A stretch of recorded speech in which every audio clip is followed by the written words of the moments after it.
world of high precision manufacturing, we are taught that success is measured in nanometers and zero margin for error. In a world of rigid specifications and technical perfection, my guest argues that the most important lens through which to view a business isn't technical at all. It's actually quite human. Rick Plympton is the former CEO and current corporate fellow of Optimax Systems, the largest independent precision optics manufacturer in the United States.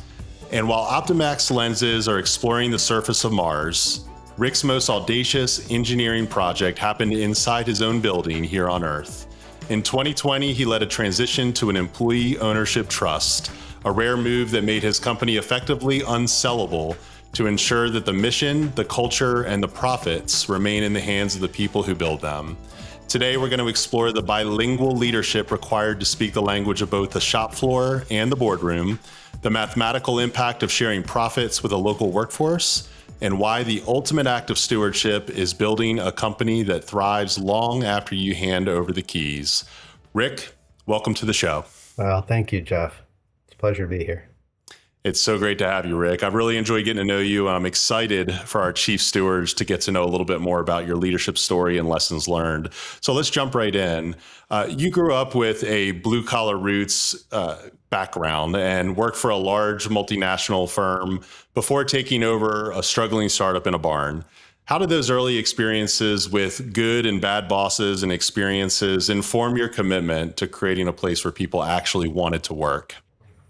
Yeah, so first I just want to say I'm not a researcher. I'm a small business owner. So the best I can do is share our journey and maybe some of the things that we share can help others, along their journey. So yeah, I grew up blue collar in Western New York in the Finger Lakes area. And as a kid, my dad worked at a local VA hospital, and he would go to work and do his thing, come home, and we'd sit at the dinner table and he would complain about how terrible it was, all the bad things that happened at work. Kind of fast forward to when I entered the workforce, my first boss was a really great guy. It was a guy named Mike Mandina. And instead of, leading his team with fear tactics and manipulation, he really encouraged idea sharing and trying to work together to figure out how to solve problems for our customers or our clients. And he and I both worked for this big multinational company, and later on in our careers, we each worked for what I would call bad bosses the kind that my father had. And in the early 90s, we each ended up outside of that large multinational firm and looking for an opportunity to go forward. And he started a little company called Optimax, where we're manufacturing precision optics for research and industry.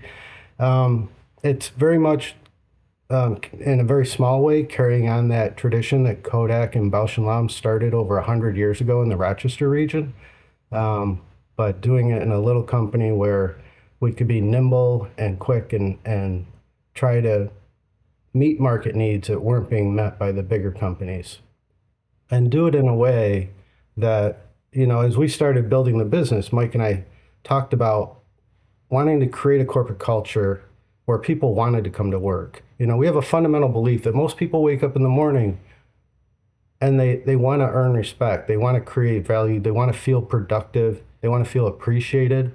So as leaders, we would try to give our employees all the training and resources, equipment or tooling that they needed to do the job, but then also give them data. And in today's world, no matter what your organization, you can be collecting data every day in real time and pushing it out to the workforce through dashboards or other reports, as opposed to 40, 50 years ago when all that data would go to management and management would make decisions and then tell people what to do. Today, we can empower our workforce by sharing that information in real time and allowing our workers, trusting our workers to come in and do what they know needs to get done to create value for our customers. It's really interesting. I'm curious, just because you had all this prior experience with the multinational firm and your dad's experience, and just bad bosses and things like that. I mean, for you to be able to see that that was possible, perhaps it was Mike's prior example and that you saw that it was, but how did you kind of reconcile that? How did you feel in your heart of hearts that this was a profitable path forward? And like, what was kind of your view of maybe the way you measured performance and KPIs, all that stuff early on when you kind of made that psychological Yeah, switch, maybe? yeah, that's a good question. It's a tough question because we knew that we wanted to do something different, but we weren't sure exactly how to do it, you know? Um, so we knew we didn't like working for bad bosses. But what was funny is as we started to grow the business, and when I got to Optimax in 1995, it was just 10 guys struggling to make weekly payroll. Well, within 5 years, we were up to about 100 employees. And one of the things Mike and I discovered is we didn't really like telling people what to do. So developing this culture kind of became natural for us. We just wanted to give everybody what they needed and let them do what had to be done to create value for our customers. And so as we tried to figure out how to work effectively as a team, one of the things we discovered is, when you have command and control environment, that and all the decisions being made by the leaders, the team or the organization could only grow by the sphere of influence of the leaders. It's hindered in its growth.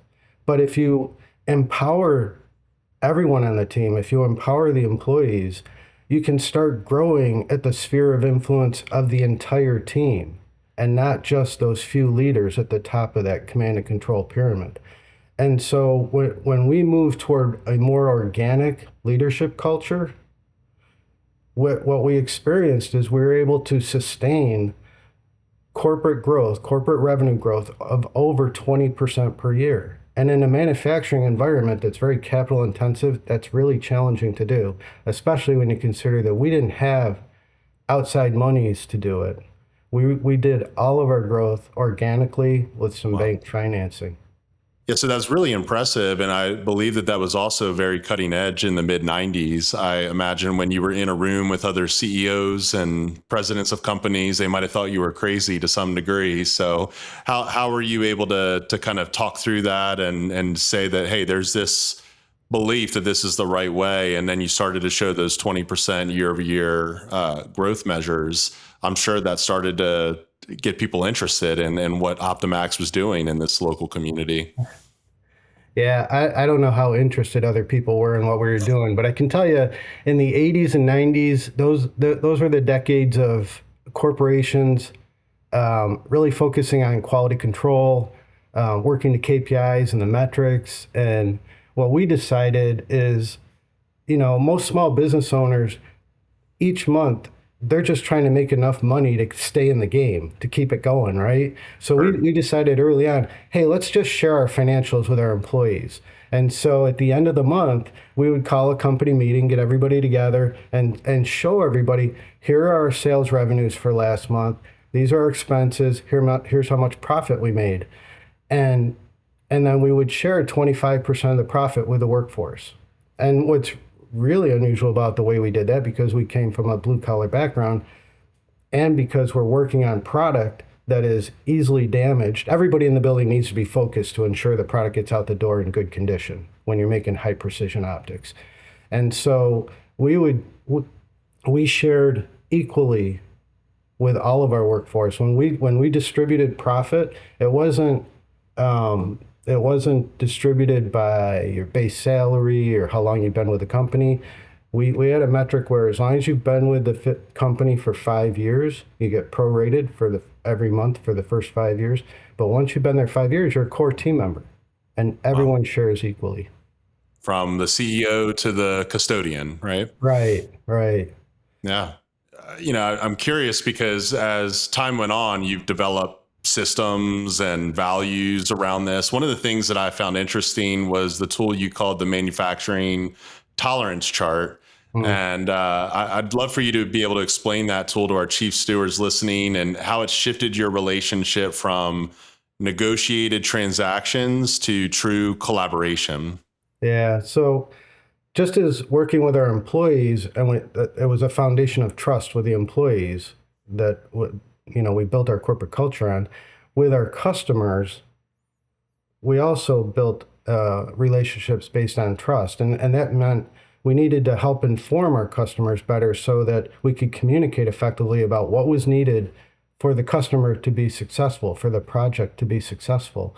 And so we built out some tools that would help our customers go to their team meetings within their organization. And one thing I always tell our salespeople is our customers are smart people. If we give them information, they'll come back and they'll tell us exactly what they need. But we have to give them information so that they can internally they can sort out where their priorities are and then come back to us and tell us, is it a precision quality issue or is it a timing issue? Is delivery the most important thing? And so that really, by creating a few unique tools and also providing inspection data with the product that we delivered, it empowered our customers to be more successful. And then didn't it change your delivery cycles too, and kind of reduce that, and had a lot of other Yeah, impacts from a business efficiency standpoint? that alone didn't change the delivery cycles, but it helped us create more robust, more reliable delivery cycles. What really fundamentally changed our delivery cycle was a research project at the University of Rochester back around 1990, where some researchers figured out how to use computer numerically controlled machining to manufacture brittle materials, to manufacture optical components. CNC had been used for metalwork or other materials for over a decade, but it was challenging to do brittle materials because the tooling needed to be modified. Well, once the research project was successful, and the companies that helped fund that, the big corporations that funded it, they adopted the technology, but they couldn't leverage it because of the bureaucracy within their organization. Mm. But we adopted it as a little company, and we were able to be very nimble and very quick. And I can remember being, Optimax was made the key supplier for Kodak back in the mid 90s. And engineers at Kodak would fax over, this is back in the fax days, they would fax over a set of drawings with a note that said, hey, we need 10 sets of these lenses in 2 weeks or 1 week. And we would actually jump on it, make the optics, and then I'd be on the phone calling their purchasing department saying, can you finish your paperwork so we can deliver the optics? Because we could literally get the optics made faster than they could finish their paperwork. Amazing. So you're growing 20% year over year. You're having these breakthroughs. I'd like to fast forward to 2020 in a moment where you introduce an employee ownership trust, but kind of that time in between, you really established a culture there. And for those who aren't watching, you got this awesome tie-dye shirt on, you had this kind of special culture. Tell us about kind of the secret sauce of what made your culture unique and what Wow. kept people there and what you really enjoyed about it from a leadership standpoint. Yeah. I mean, when you look at our workforce, many of us, we felt like misfits, if you will, and we come from a wide variety of backgrounds. And early on, we noticed that most of our employees were musicians, and a lot of deadheads, guys that like the Grateful Dead. So, we sitting around talking about, what should our corporate culture be? And we were, you got to remember, we were this little tiny startup company trying to create awareness that we existed, and we had this really unique capability that could benefit other corporations that were optics enabled technologies. And so we landed on, doing tie dye. We had guys in the company that were artists, and we'd make our own tie dyes. And actually, one of the early conferences that I went to, what was typical back in the mid 90s, is that everyone at the conference would wear a suit and tie, probably a white shirt or something close to that, kind of like the IBM dress code. And I went to the conference wearing tie-dye with a suit. And people are like, oh my goodness, what's Plympton up to now?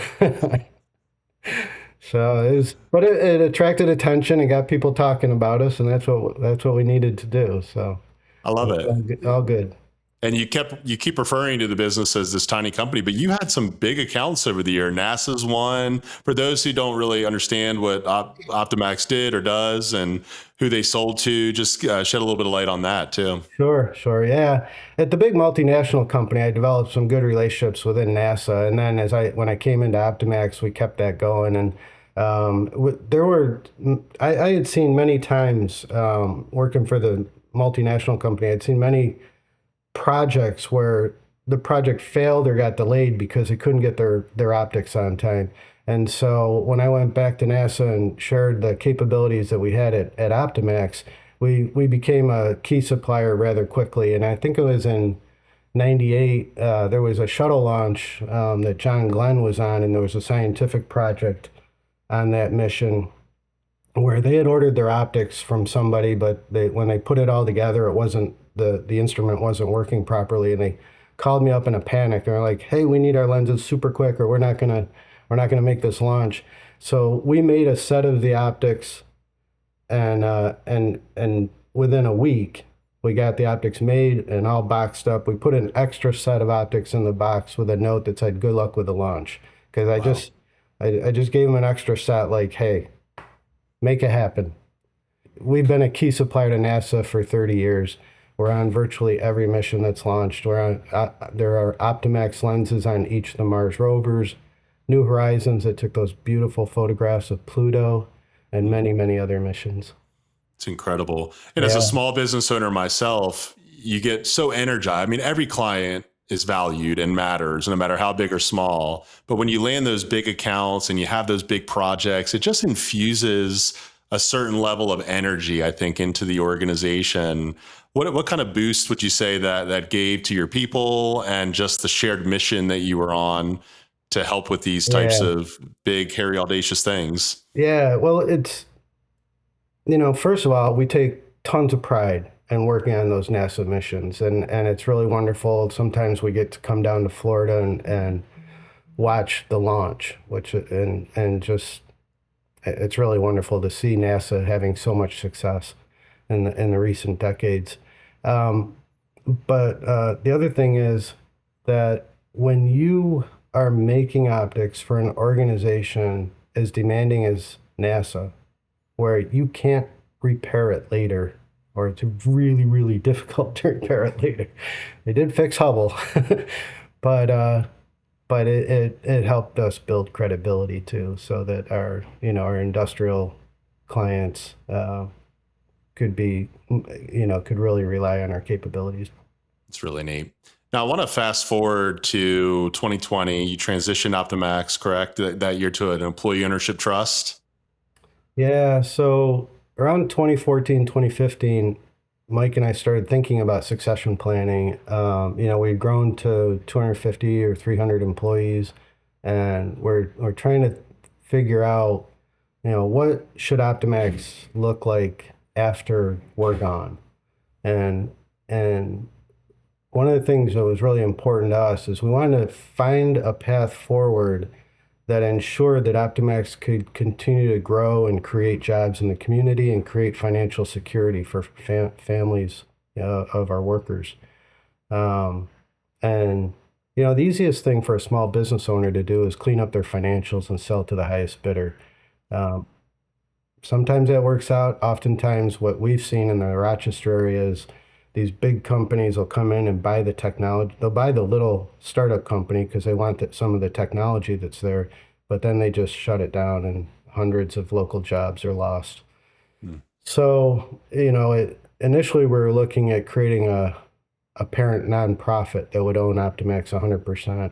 But I was out at a conference talking about our corporate culture, and I put a couple bonus slides at the end of the presentation. I said, "I'm thinking about succession planning, don't know what to do. Here's what we're thinking. If you have any ideas, come see me." And a gentleman came up out of the audience and he said, "Have you thought about an employee ownership trust?" And I was like, "No, what's that?" And we started talking. I was like, "We got to go to dinner." And by the end of dinner, I was like, "That's what we need to do." Um, he had worked in England for a couple of years and had some experience with employee ownership trusts. This was something that was not done in the U.S. And over the next year or so, I worked with a local attorney and this attorney out of New York City, and we crafted the founding documents for Optimax's Perpetual Purpose Trust. It's a special type of employee ownership trust where the purpose trust defines all the like the bylaws or how the company should be governed and led going forward. And we put in some really unique clauses there, like never sell the company, always share at least 25% of profit with the employees. And one of the other bylaws is that the trustees, there's the board of trustees, which are there to defend the integrity of the trust, and Optimax is owned 100% by the trust. And so there's a board of directors that operate the business, Optimax. The trustees have oversight over the board of directors. They have nothing to do with the operations of the business, but they do have the responsibility to keep an eye on what's happening within Optimax and make sure that the leadership at Optimax is being benevolent and helping to grow the company. And if anyone is kind of falling off the rails or like cancer in the organization, the trustees have the authority and responsibility to remove that person from their leadership position. Wow. I want to go back to something you said. It was kind of one faithful act of transparency, which has come up a couple times in our conversation, that you just shared the fact that you were planning for succession openly with a group of business owners and leaders that could potentially help.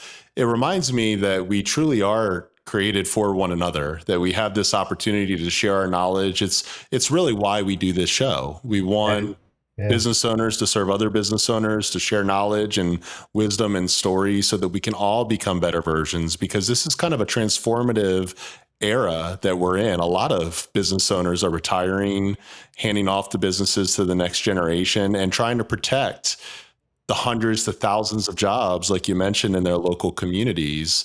But your small act of transparency led you to that person who shine a light on that EOT, and now you've essentially made your company essentially unsellable. Did it ever occur to you that transparency and those things were important versus kind of internalizing it and just trying to like research on your own? I think as we go down this journey, it's open. I feel like some days we're walking through the forest in the dark, and then there's other days where we find this opening in the forest where things are happening, and there's lots of other people coming that want to hear more about it, which is a really beautiful thing to see. Yeah, agreed. Well, that's really important. It resonated with me, and I hope it does with all our chief stewards here. I want to go back to this idea of this shared profit sharing, no matter what level in the organization you were, from the custodian to the leaders. And the fact that you came up with a number where the leadership should never earn more than 7 times what the lowest paid person in the building earns. How did you come to that number? And, how did that work for you? Yeah, I know Mike and I always try to restrict how much we paid ourselves, and just keep pouring the money back into the business and growing the business as aggressively as we could. But when I looked at what Optimax might become in 10, 20, 30 years, I didn't want to see it turn into this organization where leadership's getting paid tons and tons of money, and we're leaving the workers behind and not giving them a fair shake or a fair percentage of the wealth that's being generated. So one of the beautiful things that our young leadership team has done in the last 5 years is, because in 2020 we put in place a new board of directors, in general, younger guys at 40 years old, give or take a little bit, that have been operating the business. And they have managed to provide the training and resources to our workforce that's needed to raise the lowest level of pay in the company about 30% over that Wow. 5-year period. And during that period, they kept their wages frozen. And then last year, they restructured the executive pay compensation, and they now have increased their wages about 20%. So I was just really proud to see how they managed that, and it was absolutely in line with what Mike and I have always tried to do, where we make sure that we're sharing the wealth with everybody. And if I can just build on that a little more, one of the other things that we've done with our workforce is we want to make sure everybody is saving for retirement. And so we have a 401k plan And we encourage employees when they first get hired to put a few percent of their weekly wages into that. And then we raise whatever they're putting in, we raise it by 1% automatically each year on their anniversary till they get to 10% of their weekly wages going into the 401k plan. And then we match like 3%, which helps. It gets them on the right path. But Absolutely. when we modeled that out, it didn't get them to a million. I want every employee to have the opportunity to be a millionaire if they work for us for their career, like for 30 or 40 years. And so that alone didn't get them where I wanted them to be. So we created another policy where when they're first hired, they have a single page form where they designate how much of their profit sharing bonus goes into their 401k plan. And we can't force them to put any, the profit sharing bonus into the 401k. But what we can do is we tell them that they have to put a minimum of 20% of their bonus into their 401k. Otherwise, it gets put back into the bonus pool and shared with their peers. It's an incentive to put at least 20% into their 401k from their bonus. And some of the employees put half. We have some employees that put all of their profit sharing bonus into their 401k, and those guys they'll be multimillionaires. They're really building up that nest egg. So that's a beautiful thing to see, and it's in alignment with creating financial security for all of our families. That's incredible. Well, even just having the math figured out, but even saying that you have a desire that you want anyone that works with the company for their life to become a millionaire, is powerful enough in and of itself. So what a great way that you've stewarded that business. And it may be obvious to those who value the show or listen to leaders like you, but I want to ask, you've rejected the trend of mercenary leadership and prioritized shared prosperity. What unique sense of purpose and long-term success did you gain as a leader from that mindset? Yeah, I mean, I don't do it for me. It's I want to see everybody else be successful. I don't know, maybe that's part of the servant leadership in me. That's a beautiful statement right there. So you recently completed your succession plan. So you stepped down as CEO to become the corporate fellow. You said that a leader's success is measured by what happens after they leave. And you've talked a little bit about how you're already seeing this over the last 5 years. How does it feel to see the keys handed to a team you've worked with shoulder to shoulder for the decades? And what is your hope for the next 100 years of the company long before you? Yeah. So here's Or long after you, I should say, right? Yeah. So here's a soundbite I like to share with politicians and local leaders that come out to visit Optimax.